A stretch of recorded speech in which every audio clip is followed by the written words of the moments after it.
The scent of burning bread filled the small cabin as Lillian Foster frantically tried to salvage what remained of her day's work.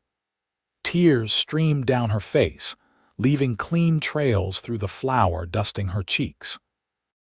6 months in Willow Creek, Colorado territory, and she still couldn't manage to bake a proper loaf of bread. The year 1879 was proving to be just as unforgiving as 1878 had been. No, no, no, Lillian moaned, pulling the blackened loaves from the cast-iron stove with trembling hands. She'd spent the entire morning kneading and proofing the dough, desperate to prove mostly to herself that she could manage a household. The widow Henderson in town had given her this recipe, swearing it was foolproof. Apparently, Lillian had discovered the exception. She placed the burnt offerings on the wooden table and collapsed onto a chair, burying her face in her flour-covered apron. At 23, Lillian had imagined she'd be settled with a family by now, not struggling alone in a cabin on the edge of civilization, teaching at the one-room schoolhouse and barely making ends meet. A knock at the door startled her. Lillian hastily wiped her tears and smoothed her apron, though there was little hope of looking presentable. "Just a moment," she called, her voice still thick with emotion. When she opened the door, Lillian found herself facing a tall, broad-shouldered man with kind eyes the color of a summer sky. Behind him stood a small girl, no more than 6 years old, with honey-colored braids and the same blue eyes. "Miss Foster?" the man asked, hat in hand. "I'm Thomas Sutton. This is my daughter, Emma. We're your new neighbors. Moved into the old Miller place just yesterday." Lillian attempted a smile, though she was painfully aware of her tear-stained face. "Mr. Sutton, how nice to meet you." Emma peered around her father's legs, her curious eyes taking in Lillian's disheveled appearance. The smell of burnt bread wafted through the open door. "We brought you a welcome gift," Thomas said, holding out a basket covered with a checkered cloth. "Though I reckon we're the newcomers." "That's very kind," Lillian replied, stepping aside to let them in. "Please come in, though I'm afraid you've caught me at a rather unfortunate moment." As they entered, Emma's eyes went straight to the charred loaves on the table. "What happened to your bread, miss?" Lillian felt fresh tears threatening. "I'm afraid I'm not much of a baker. I was hoping to finally get it right today, but—" She gestured helplessly at the burnt loaves. Thomas shot his daughter a warning look, but before he could say anything, Emma walked straight to the table, picked up a piece of the blackened bread and took a bite. "Emma," Thomas exclaimed, "put that down." It's not polite to, but Emma was already chewing, a thoughtful expression on her small face. After a moment, she smiled up at Lillian, revealing a missing front tooth. "It's Mama's bread," she said simply. Lillian blinked in confusion. "I'm sorry." "My mama used to burn the bread too," Emma explained, taking another bite. "Papa said she was too busy thinking about her books and poems to watch the stove proper." The little girl's smile didn't falter as she continued eating. "I miss Mama's bread." Thomas's expression softened with a mixture of pride and sorrow. "My wife, Caroline, passed last winter. Influenza," he explained quietly. "She was a wonderful woman, but kitchen work wasn't her strength." Lillian felt her heart break a little for the pair. "I'm so sorry for your loss." "Thank you," Thomas replied. "We're managing. I took work at the sawmill, and Emma's been brave as can be." Emma, who had finished her piece of bread, looked up at Lillian. "Can I have another piece, please?" Despite herself, Lillian laughed, a warm, genuine sound that surprised her as much as it seemed to please Thomas Sutton. "You may have as much as you like, though I can't imagine why you'd want to." "Because it tastes like home," Emma said simply, reaching for another piece. In that moment, looking at the little girl contentedly munching on what Lillian had considered a complete failure, something shifted inside her. Perhaps what mattered wasn't perfection, but the simple act of trying, of creating something with your hands that could nourish another soul. "Mr. Sutton," Lillian said, wiping her hands on her apron, "would you and Emma care to stay for tea? I can't promise it won't be burnt, but I'll do my best." Thomas's smile revealed a dimple in his right cheek. "We'd be honored, Miss Foster."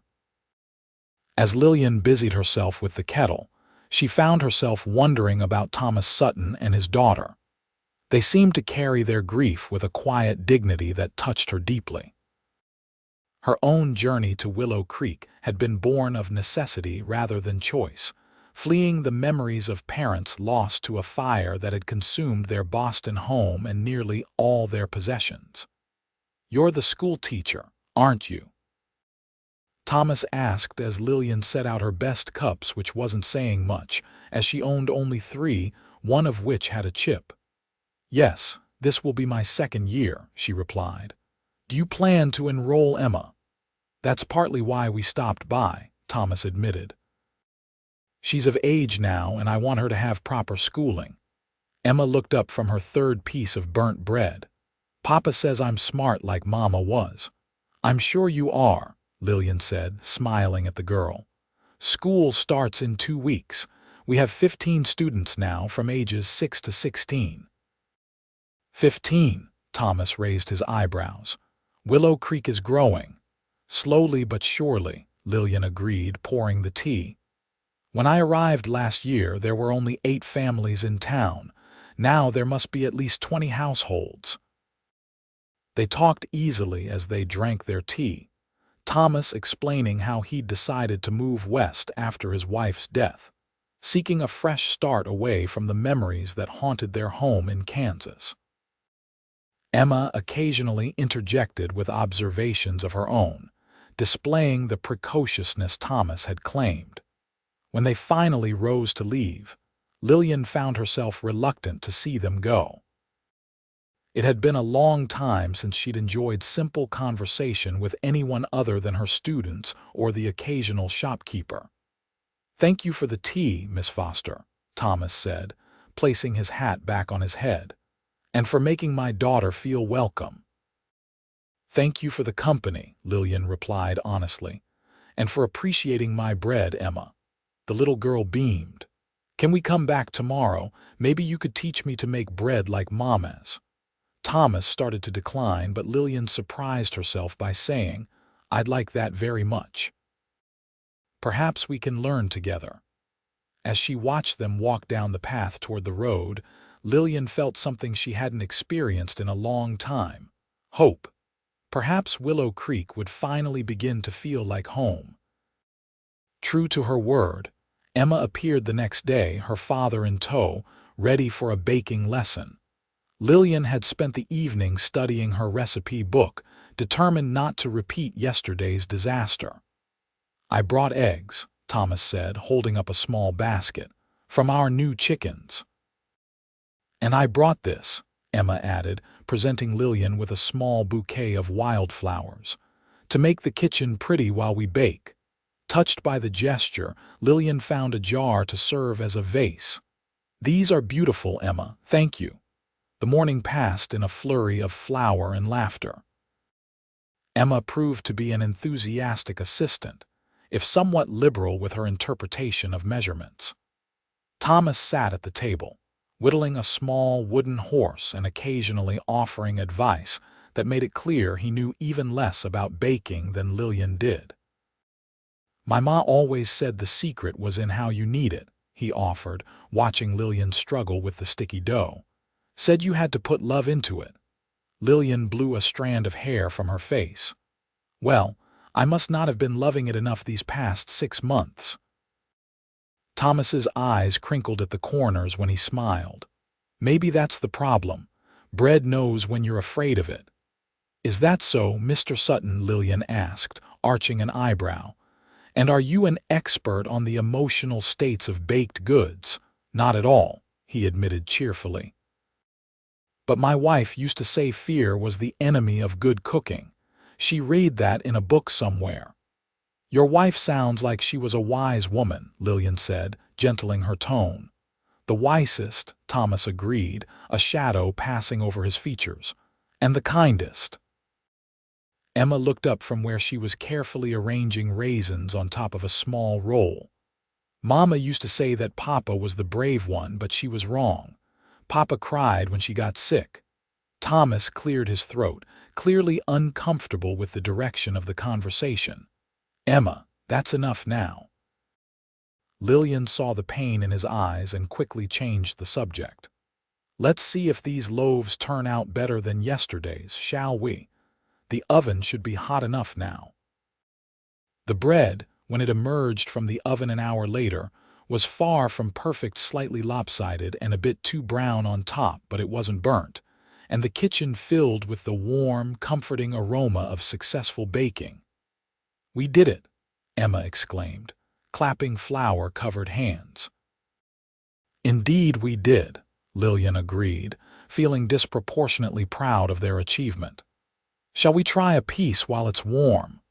They gathered around the table and Lillian cut 3 thick slices, adding a pat of butter to each. The first bite was a revelation, soft inside with a crisp crust, the slight sweetness of the dough complemented by the saltiness of the butter.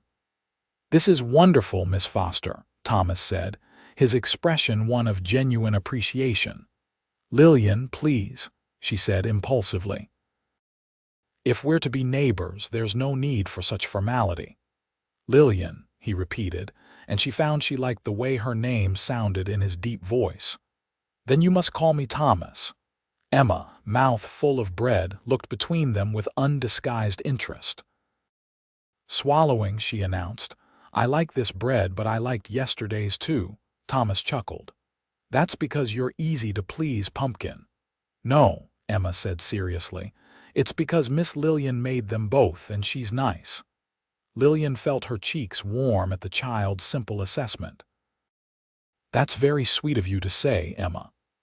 As summer faded into autumn, the Suttons became regular visitors to Lillian's cabin. Every Saturday, Emma would arrive for what had become their traditional baking day, sometimes with Thomas, sometimes escorted by a neighbor if he had to work at the sawmill.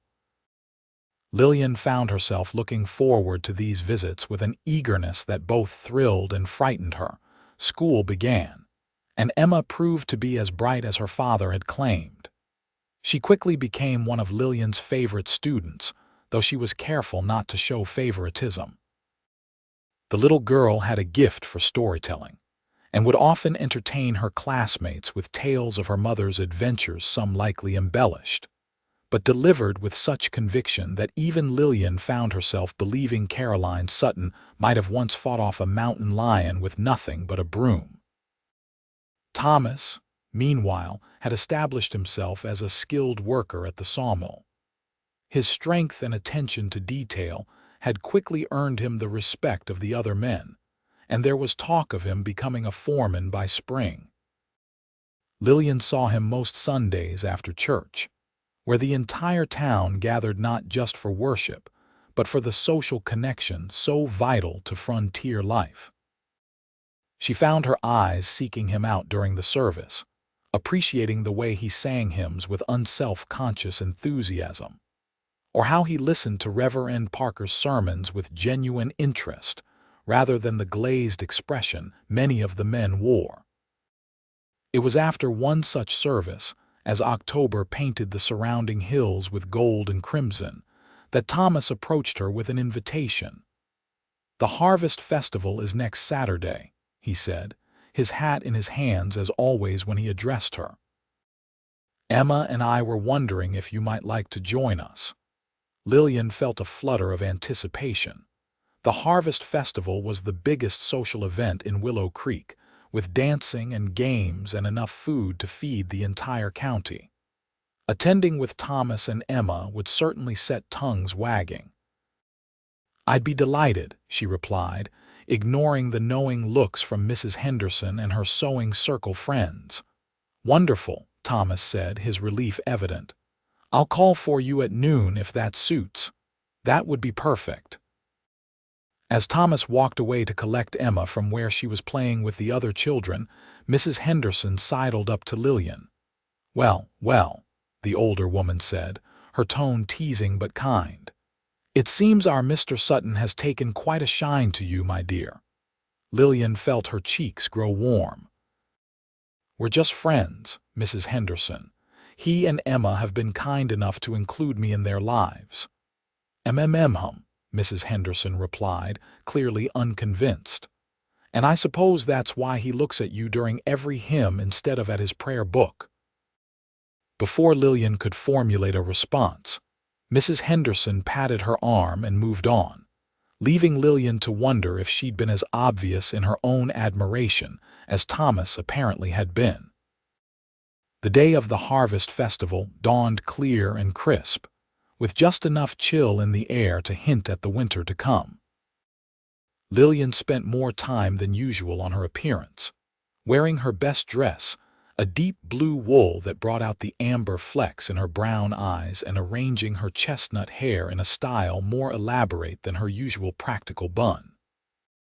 Thomas arrived precisely at noon, Emma beside him in a new calico dress, her hair adorned with ribbons that matched Lillian's dress so exactly that she wondered if it had been intentional. "You look beautiful, Miss Lillian," Emma declared. "Doesn't she, Papa?" Thomas seemed momentarily at a loss for words. "Indeed she does," he finally managed, his voice rougher than usual. "That color suits you." "Thank you," Lillian replied, pleasure warming her from within.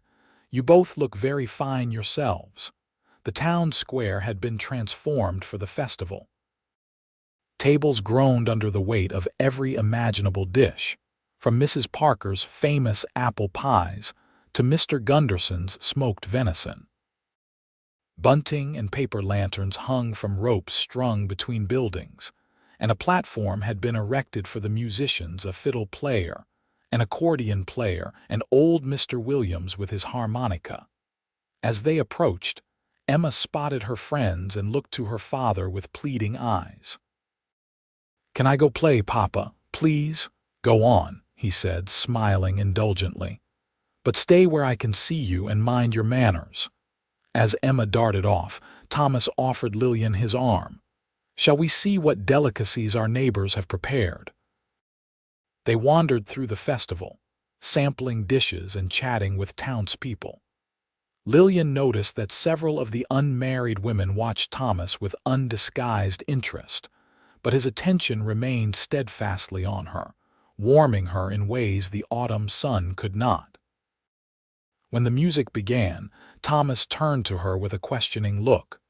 "Would you do me the honor of a dance, Lillian?" She hesitated only briefly.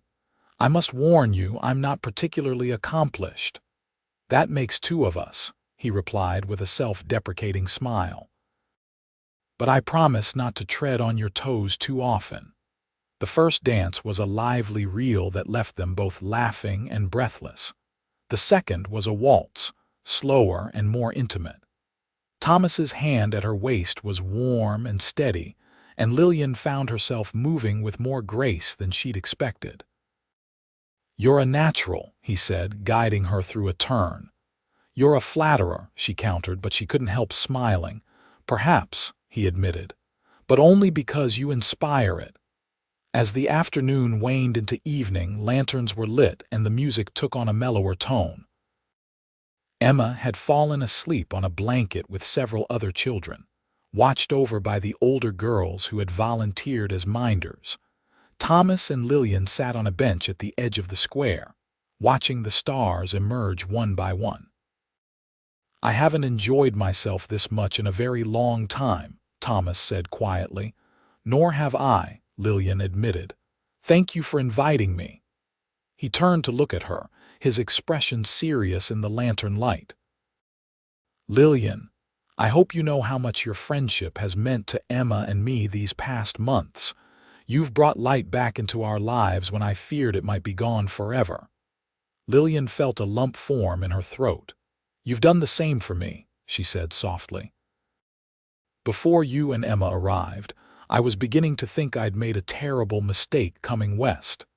And now," she met his gaze steadily, "now I can't imagine being anywhere else." Thomas's hand found hers in the darkness, his calloused fingers entwining with her smaller ones. It was a simple gesture, but to Lillian, it felt like a promise. The first snow fell 2 weeks later, blanketing Willow Creek in pristine white. School was canceled for the day, as many of the children lived too far to safely make the journey. Lillian was stoking her fire when a knock came at her door. She opened it to find Thomas standing there, snow dusting his broad shoulders and hat. "Thomas, come in before you freeze." He stepped inside, stamping snow from his boots. "I came to check on you, make sure you had enough firewood. The storm's supposed to get worse tonight." "I'm well stocked, thank you," she replied, touched by his concern. "Where's Emma?" "With Mrs. Jenkins. Her daughter's watching several of the children today for parents who have to work." Lillian busied herself making coffee, aware of Thomas's eyes following her movements. There was something different about him today, a tension she couldn't quite identify. "Is everything all right?" she asked, handing him a steaming cup.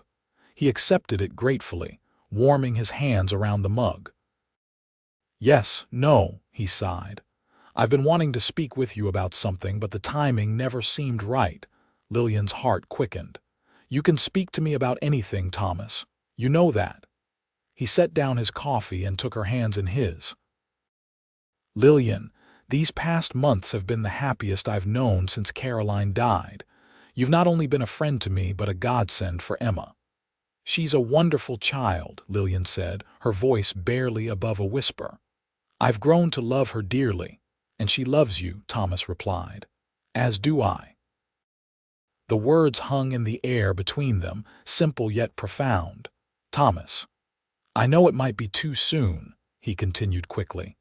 "I know you might not feel the same, but I couldn't let another day pass without telling you what's in my heart."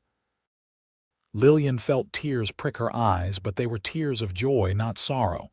"It's not too soon," she said. "Not for what I feel." Relief and happiness transformed his face. "And what is it that you feel, Lillian Foster?" "Love," she said simply. "I love you, Thomas Sutton. And I love Emma as if she were my own." He drew her into his arms then, holding her as if she were precious beyond measure. When his lips found hers, it was like coming home, gentle at first, then deepening with the months of longing they'd both kept in check. When they finally parted, breathless and smiling, Thomas rested his forehead against hers. "Marry me," he whispered. "Be my wife and Emma's mother, make our family complete." "Yes," Lillian answered without hesitation. 1,000 times yes." They were married on Christmas Eve in the town's small church, decorated with evergreen boughs and red ribbons. Emma stood beside them, beaming with pride in her new dress, holding a small bouquet that matched Lillian's larger one. The entire town turned out for the celebration, the same people who had watched their courtship unfold with approving eyes. Even the weather cooperated, providing a gentle snowfall that added to the magic of the day without making travel treacherous. As they exchanged vows, Lillian thought of how far she had come from that tearful day over burnt bread. How a simple act of kindness from a child had opened the door to a love she'd never expected to find. After the ceremony, they returned to what would now be their home, Thomas's slightly larger cabin, which he and some of the other men had spent weeks expanding and improving for his new bride. Emma led them inside, practically dancing with excitement. "I have a surprise," she announced, pulling them toward the kitchen. There, on the table, sat a loaf of bread. It was slightly lopsided and a bit too brown on top, familiar imperfections that made Lillian's heart swell. "I made it myself," Emma declared proudly. "Well, Mrs. Jenkins helped a little with the oven part, but I did the rest, just like you taught me." Lillian knelt down to embrace the child, her daughter now, in every way that mattered. "It's beautiful, Emma. Taste it." The girl insisted. Thomas cut 3 slices and they sat at the table together, their first meal as a family. The bread was dense and a bit overdone, But as Lillian watched Emma and Thomas eat with obvious enjoyment, she knew it was perfect in its own way. "To many more loaves of bread," Thomas said, raising his piece in a toast. "Some burnt, some not, but all made with love." "To family," Lillian added, her heart full to bursting. "To Mama's bread," Emma said solemnly, and both adults knew she meant both the memory of Caroline and the presence of Lillian, past and present, bound together in love. Spring came early to Willow Creek in 1880, bringing with it new beginnings. Lillian continued teaching, though now she returned each day to a home filled with love rather than an empty cabin.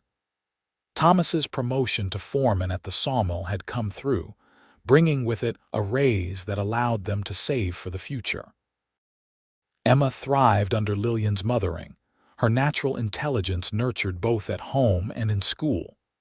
She still occasionally mentioned her birth mother, but now the memories were shared as treasures rather than handled like fragile, painful things.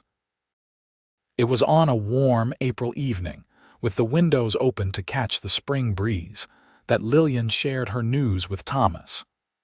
"I won't be able to finish the school year," she said as they sat on the porch watching Emma play with the neighbor children. Thomas turned to her, concern etching his features. "Are you unwell?" She took his hand and placed it gently on her still flat stomach. "Quite the opposite. Dr. Barnes confirmed it today. We're going to have a baby." The joy that illuminated his face was everything she'd hoped for. "A baby," he repeated, wonder in his voice. "Emma will be beside herself. Do you think she'll mind sharing our attention?" "Not at all," Thomas assured her.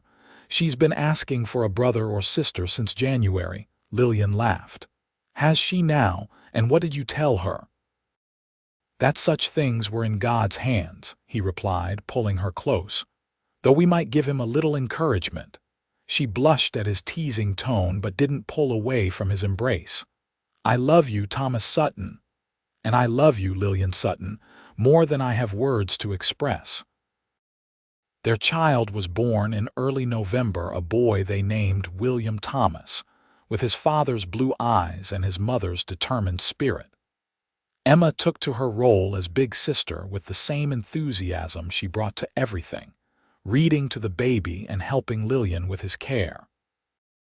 On William's first birthday, as the family gathered around the table for a small celebration, Lillian presented a special treat, a perfectly baked birthday cake, golden and fragrant. "Not a single burnt edge," Thomas noted, his tone impressed. "I've had a lot of practice," Lillian replied with a smile. "Though sometimes when I'm feeling nostalgic, I still let the bread bake a bit too long." "Mama's bread," Emma said, now 7 and growing more like Caroline in looks every day, but with Lillian's gentle spirit shining through. "That's right," Lillian agreed, cutting slices of cake for her family, her beautiful, unexpected family that had begun with tears over burnt bread and a child's simple act of kindness. "Mama's bread."